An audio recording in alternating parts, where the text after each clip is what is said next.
will get you further than the film will ever go. You can in just a moment of your time, we'll let you know which movies rock, which movies stink, which movies should have been released.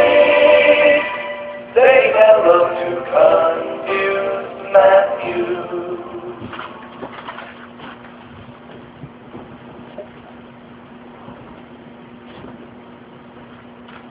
It always seemed to me that Star Wars was a movie about faith versus secularism. You have the powers that be who have tracked down and destroyed the last remaining spiritual beings and elements of the universe and replaced them with cold, impersonal machines and weapons. Through much of the film, we hear the officers of the Empire state that they no longer need the Jedi's sorcerer's ways. They have power, and that power has come not from spirituality, but from things. Those who have things are at the top of their game in this film, and those who have faith are an endangered species. The parallels between the Force and spirituality can be found all over the film. Our characters are able to sense the force of living things, influence the minds of others, and even sense attacks when blinded.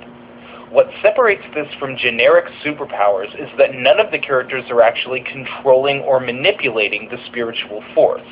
Obi-Wan instructs Luke that the Force will partially control your actions, but will also obey your commands.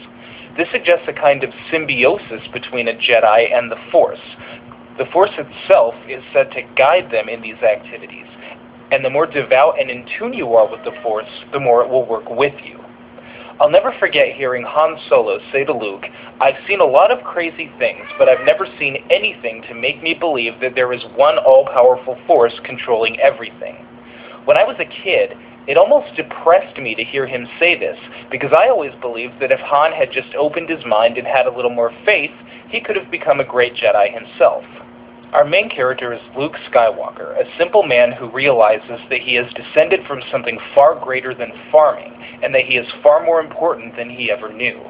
It's an aspect of the film that others would go on to borrow from heavily.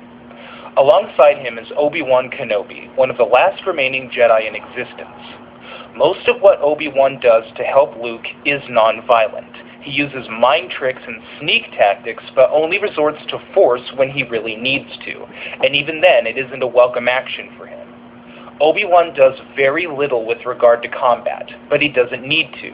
His character is so sharply written that it's what we don't see that makes him seem formidable. He makes you wonder what kind of a force to be reckoned with he was when he was in his prime. Then we have Darth Vader, who would go on in the series to become probably the most well-rounded character in the entire series. Even from the very first film, you got the sense that there was more going on with this guy than just being evil.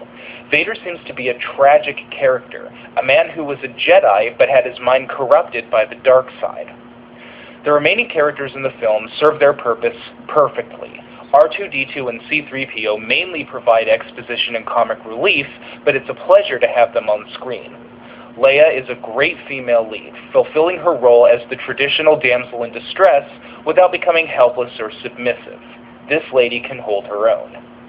I think the characters are what make this movie so universal, because they have something for everyone. If you think Luke is too much of a wimp for your taste, you can always root for Han. And even if none of the protagonists are to your liking, there is plenty of interest in Vader and his tragic past.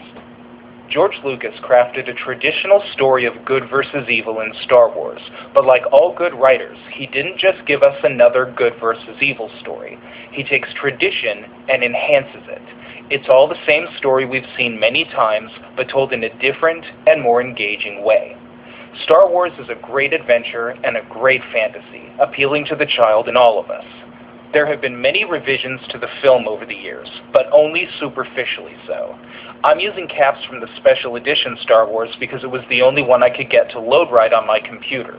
The only version of the Star Wars trilogy that I actually own are the original, non-tampered with versions. But honestly, it doesn't really matter what version of the films you watch, because it's still the same great story, no matter how different it looks. Special effects come and go, but Star Wars remains timeless. The end.